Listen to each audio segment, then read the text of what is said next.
Welcome to Your Region This Week. I'm Carla Fitzsimmons.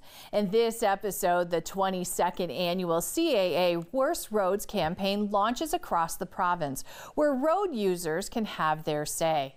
AI is changing the jobs of the future, and how the Kitchener Rangers playoff games will benefit Camino well-being and mental health. But first, here's a look at the headlines.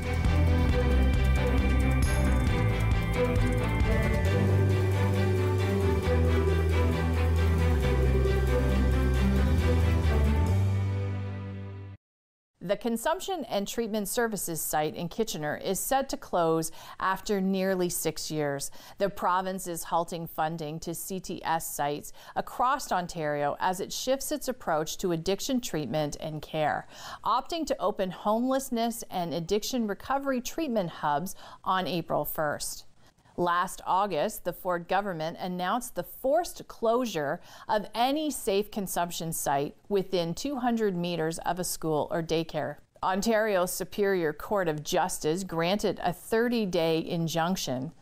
Sites like the one on Duke Street in Kitchener rely on provincial funding to operate. The province's funding is not being extended. Since the site opened in 2019, it's had more than 63,000 visits and helped more than 1,500 people experiencing an overdose.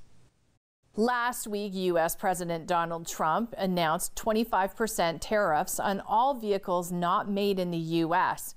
As tariff threats and concerns from the U.S. continue to create uncertainty here at home, popular tourist communities are preparing for the influx of American travelers.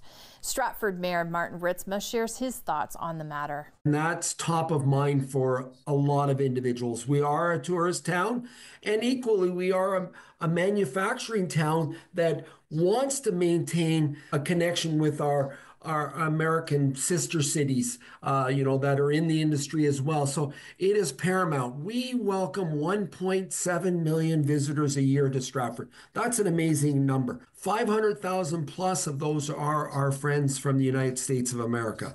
And they come, and the beautiful part about our American friends, they tend to come, stay longer, and as a result of staying longer, they spend more money. I ran into a group of ladies, 5 ladies from Virginia last year. They were staying for a full week in Stratford and just living every aspect of Stratford possible and spending their dollars. So I can't, I've had a lot of calls, and I can't stress this enough. I don't think we want to get to a point where we're going to take down flags at this point, because I know it's emotions that are tying us up right now. We're angry. We're disappointed with one person in particular and a small group of people. We're not angry at our American friends. A senior information fair is coming to Waterloo this Saturday. It's an opportunity to learn about community services to help seniors live their best life. This all came about through the support of Father Phil, our priest at St. Louis Parish, the Ministry to the Elderly, and the Catholic Women's League working all together to form this senior information fair. Well, we've invited a wide gamut of services from 41 different people in the community, agencies that might provide personal care, nursing care, foot care. There might be retirement home representatives, funeral homes are coming. We have social programs from the YMCA or from Community Support Connections, programs that are free and otherwise, programs that are like the whole gamut. Things like diabetes and vision loss, or people that are experiencing chronic vision loss or hearing loss. There's agencies representing there. They're all professionals, and they'll share their information. You might take away a pamphlet or a nugget of information that could help you now or maybe down the road. I've been in the field of senior care, elder care, for over 32 years, and I worked in long-term care, and people would come to the home, and some families would have all kinds of information. Some would come knowing nothing. So just having that information makes the process so much better. You know what to expect, you know how to get care, you know who to ask, and these are the reasons why we're putting this all together, to help families and neighbors and friends caring for elderly people.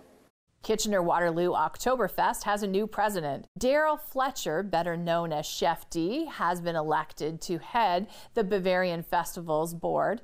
He replaces Alan Cayenne, who held the position since 2022.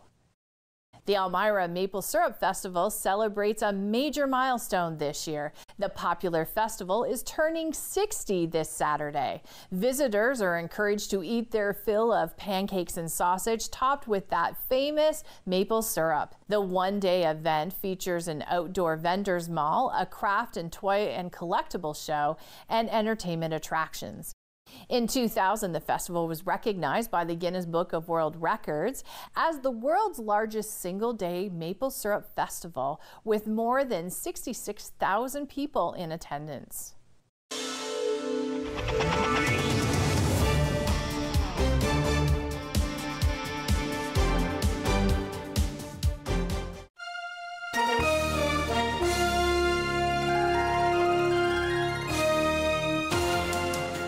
Coming up, where the rubber meets the road.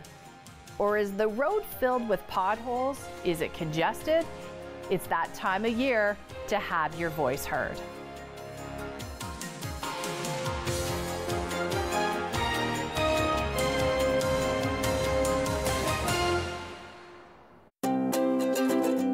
Hi, I'm Stacey Bester, the host of Sweet Occasions here on Rogers TV. I'm so looking forward to season 7, where we're serving up both sweet and savory dishes. I hope you'll tune in and enjoy all of the flavors that we have for you. And don't forget to make every day a sweet occasion.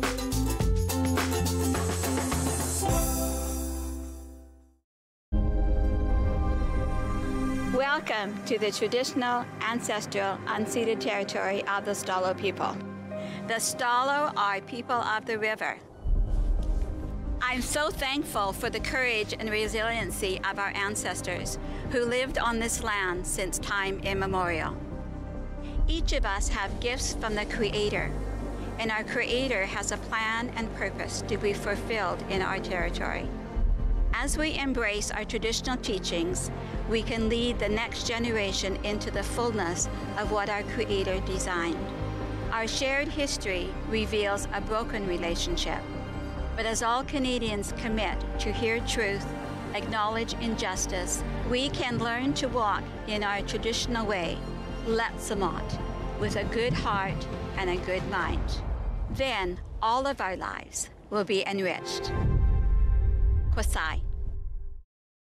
After a night out with your friends, there's always options for getting home safely. You could call your BFF, your mom or dad, whoever you can count on for a safe ride home. You could call your favorite cab company or 1-888 taxi guy, or you could use the Arrive Alive smartphone app to help you choose your ride. Be it a friend, transit or taxi, getting home safely is app easy. Now available for iOS and Android devices. Visit arrivealive.org to find out more. Arrive Alive, drive sober. Welcome back. With the ever-changing world of technology, including the use of artificial intelligence, it is causing job uncertainty, but it's also creating opportunities. That's according to a new report from the Workforce Planning Board of Grand Erie. It's not as prominent as, say, we're maybe hearing about globally, but that's changing quite quickly, we're hearing. And so we anticipate that within a year, within 2 years, we'll see that number grows pretty significantly. And with that, we're seeing that there's an increase in what skills employers are looking for, because a lot of these AI tools and the automation software that's being brought into our local businesses require a unique set of skills to operate and run some of these machines and technological tools. So we still need lots of intelligent, skilled people in the labor market. So we're just seeing a difference in how much that is prioritized by employers. And so we're advocating for students and individuals of all ages to prioritize continuous learning and developing skill sets that'll help them meet these changing needs of employers. And it doesn't necessarily need to be that you know everything there is to know. I think what's more important to employers is an aptitude for learning. So you want to be able to demonstrate that you can learn, you're wanting to learn, and that you're interested in continuously developing your skills. And then beyond that, just being willing to learn on your own independently, and seek out resources that are available to you to build your digital literacy. And there's loads of resources on the internet to try and build your skill sets. And there's so many different niches. So there's lots of opportunity. And I think the future of work will be one where people succeed when they're able to find opportunities to grow their skills and contribute in unique and meaningful ways to their communities. The Workforce Planning Board of Grand Erie is one of 25 different workforce planning boards across Ontario that support workforce development. And we do this through researching what issues are significantly affecting employers, employees, and job seekers. And then we advocate for policies, we try and build partnerships, and we build programs to try and support bridging some of those gaps that we identify through a lot of the research that we've conducted.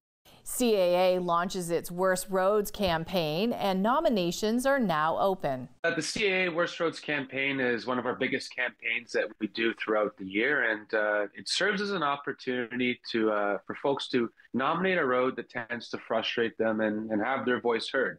We actually did a research survey earlier this year, and we found that 85% of the respondents are concerned about the state of their roads, which is why we continue to use this campaign as an opportunity to, show different levels of government about the frustrations that road users face on a day-to-day basis. We have seen a growing trend in nominations. We had about 2,000 roads nominated last year, over 145 municipalities.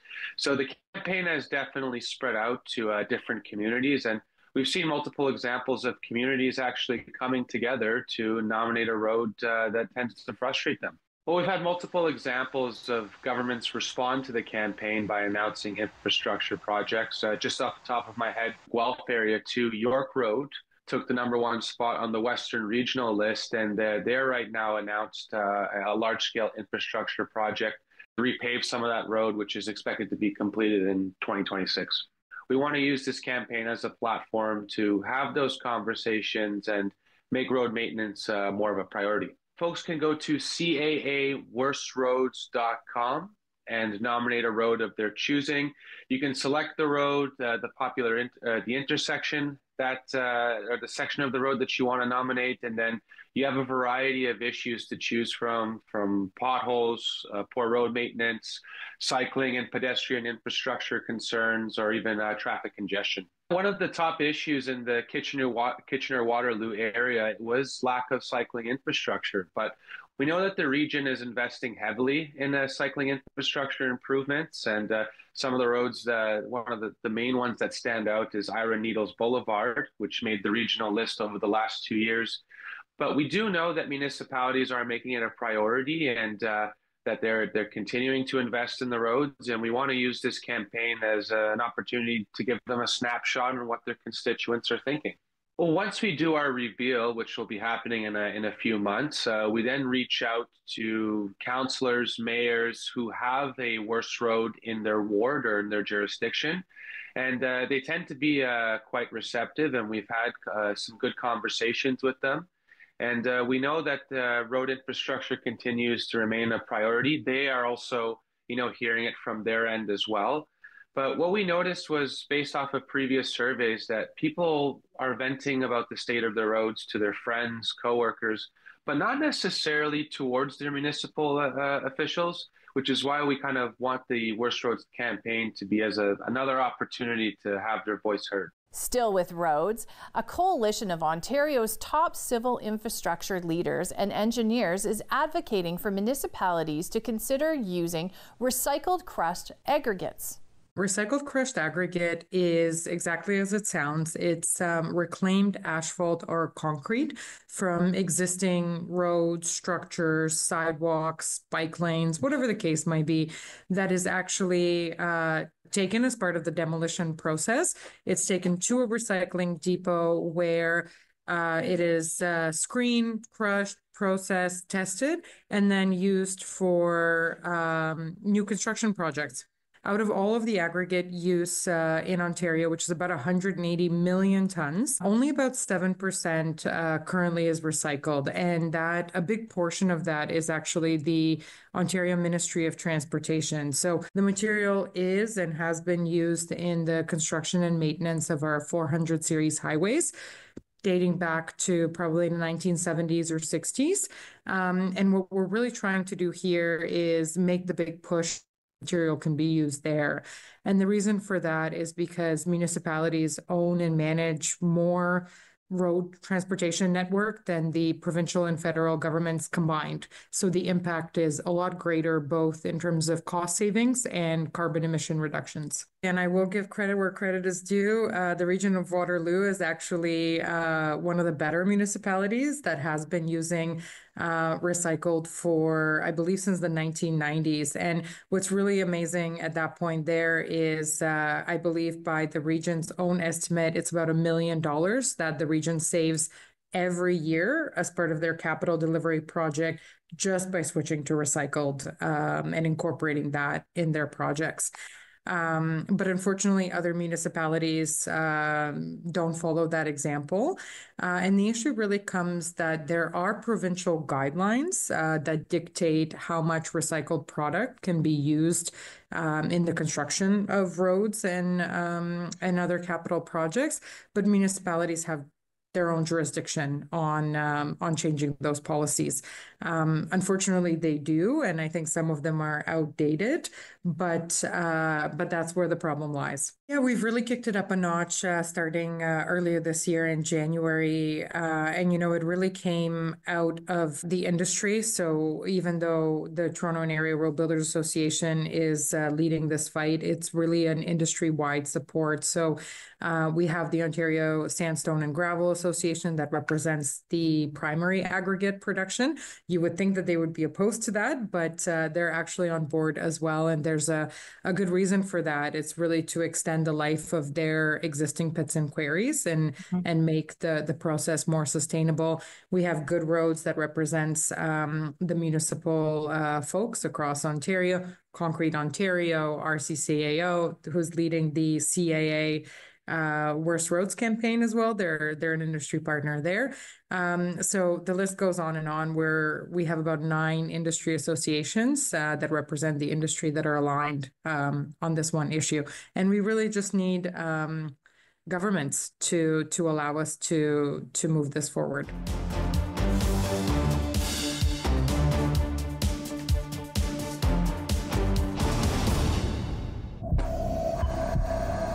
This is a man's heart, a heart in desperate need of medical attention. But because 78% of Indigenous people experience racism in healthcare, he may not get the help he needs.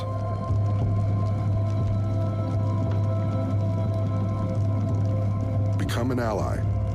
Rise above racism in healthcare. Trust me, you are not going to want to miss this.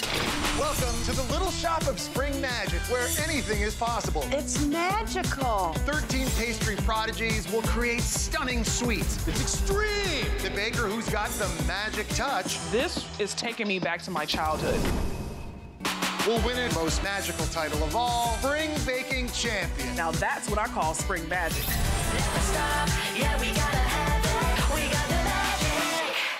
It's the personal finance show that dares to ask those money questions you've always wanted to. Join Mike Bregueth when he talks with experts on all aspects of money. Money Matters with Mike Bregueth, Thursdays at 8 p.m. on Rogers. Do you like talk radio? Catch a televised simulcast of The Mike Farwell Show. Listen to callers rant or rave. Watch interviews with guests on topics impacting your community. The Mike Farwell Show, weekdays from 10 till noon on Rogers TV.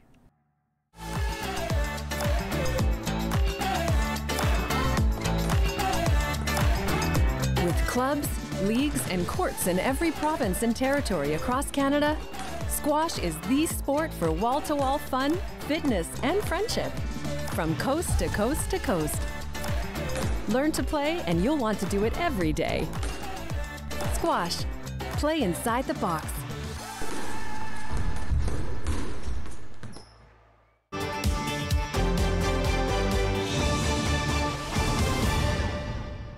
In sports, former Jacob Hespler and Cambridge Lions football star Chase Judge is heading to Rhode Island to play Ivy League football in the fall. Take a look.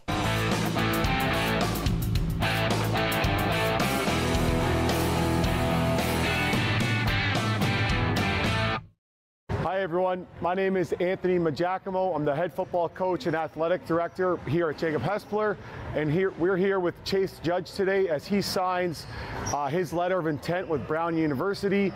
Chase is a former Hawk who's a two-time officer participant here in football, medalist with track, and a relay champion at the officer level.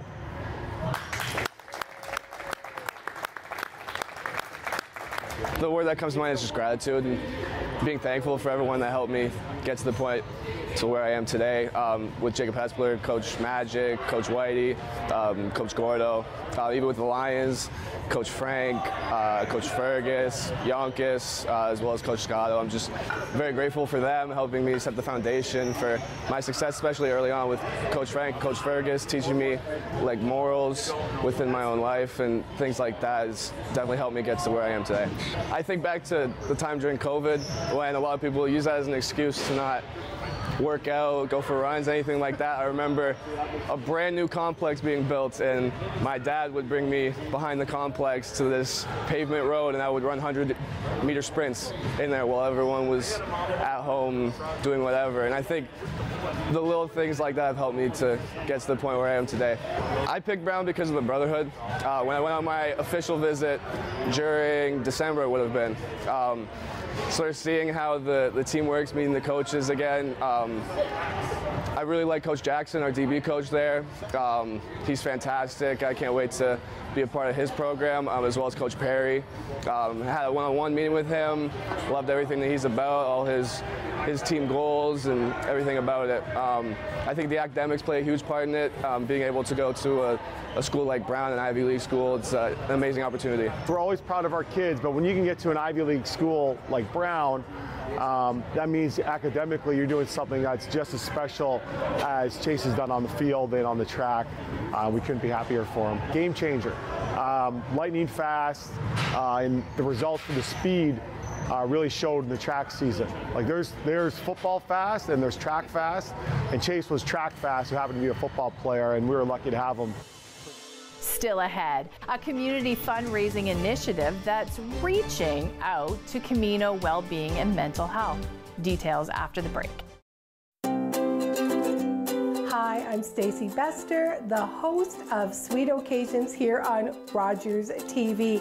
I'm so looking forward to season 7, where we're serving up both sweet and savory dishes.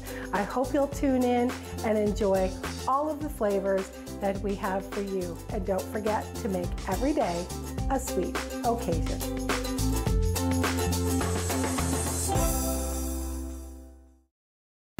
The regulars, the guys who keep this place in business.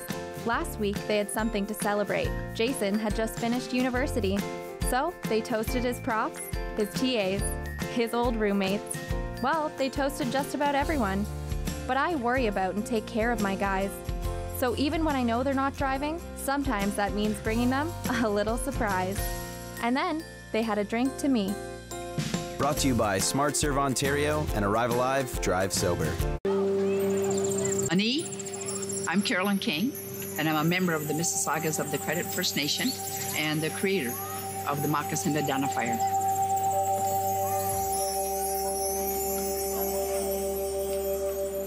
Philip Cote, an artist in Toronto here, took and redrew real moccasins. We're starting over with the children. The idea is that they would research whose land their school is built on, near, or what treaty area they're in. And the educational kit that we have has all that information in there. And the children just, love it. My dream is that this province will be covered with moccasin identifiers within the next decade, and they will forever know whose land they're on. That's the goal. Educate and awareness with a nice, simple little program called the Moccasin Identifier.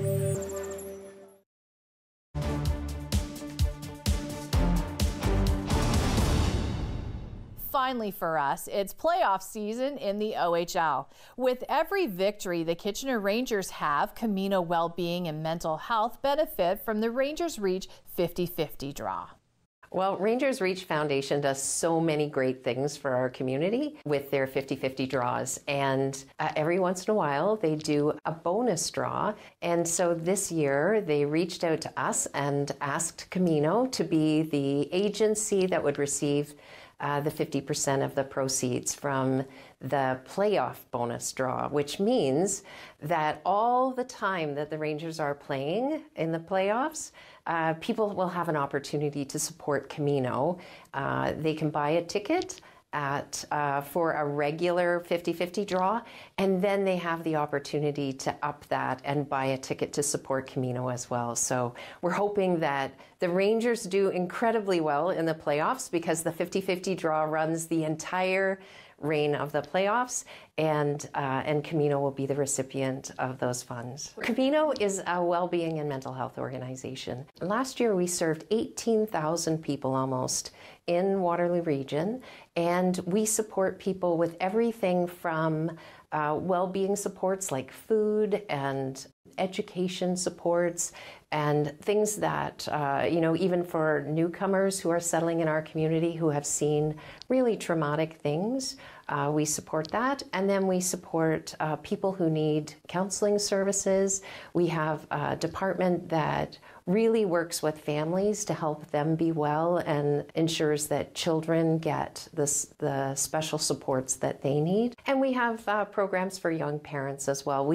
The continuum is so broad with Camino. It's hard to put it in one statement, but I think our vision says it all. Like at Camino, we're striving for a community where all people thrive. We actually, last year, we had a budget that relied more than $3 million on donations. So people are surprised when they find out that mental health services are sometimes not funded and have to be subsidized with donations. And so we're out there all the time trying to make sure that we raise money so that we can serve everyone, and it doesn't matter if you have funds to pay for them or not. And, our counseling services in particular always rely on subsidies. And we're doing everything that we can to make sure that people are seen quickly. This year, we opened up every day, Monday to Friday, quick access service. So anyone in the community can walk in or come into a Camino location at Queen Street or Charles and get an immediate support. And often people aren't able to pay for that. And we will make sure that everyone gets seen and gets the help they need. That's our show for this edition of Your Region This Week. Thanks for watching. I'm Carla Fitzsimmons. See you next time.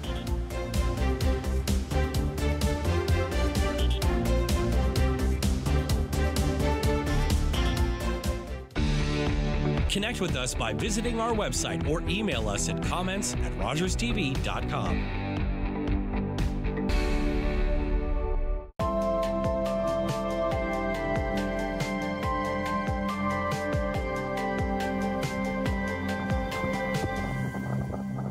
In baseball, there's nothing more important than making it home. George Springer has tied the game.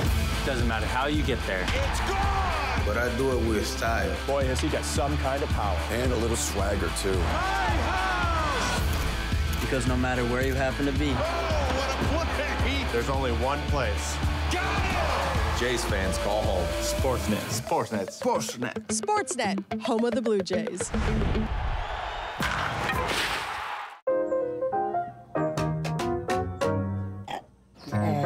Best you.